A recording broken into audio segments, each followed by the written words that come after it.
అత్తాకోడళ్ళు ముంగేసు పావులాగా ఉంటారు. బట్ వీళ్ళని ఆడించేది మాత్రం పావులు పట్టేవాడు. ఎవరనుకుంటున్నారు? భర్త. అందరూ అంటారు బ- వాళ్ళ హస్బెండ్ అలా అవడానికి కారణం వాళ్ళ పేరెంట్సో లేకపోతే వాళ్ళ సిబ్లింగ్సో అని. కాదు కాదు కాదు, వాళ్ళందరూ అలా అవడానికి కారణం హస్బెండ్ అనమాట. మంచి మంచి వైబ్స్ ఇచ్చి మరి వాళ్ళని ఒక వైబ్రేషన్ ఒక ఫామ్లో పెట్టడం వీళ్ళకి అలవాటు. తర్వాత వచ్చి అయ్యో అలా అన్నారా, అలా అనుండ్రే అని యథా ఎక్స్ప్రెషన్లు అన్నీ ఇస్తారు. అయ్యో నా భర్త ఎంత మంచివాడో వాళ్ళ మాటలు వీళ్ళ మాటలు విని ఎలా అయిపోయాడో అని అనుకుంటాం. కానీ యాక్చువల్గా జరిగేది ఏంటంటే ఈయన మాటలు విని వాళ్ళు అలా తయారవుతారు. అర్థమవుతుందా?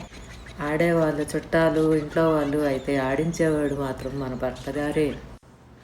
ముంగేసు అంటే కోడల్ని పాము మింగేశాక అప్పుడు మాత్రం అయ్యో అయ్యో అయ్యో అని ముంగేసుని సేవ్ చేయడానికి వెళ్ళినట్టు అప్పుడు పావుని తీసుకెళ్ళి బొట్టులో జాగ్రత్తగా పడుకోబెడతారనమాట. అలా ఉంటుంది.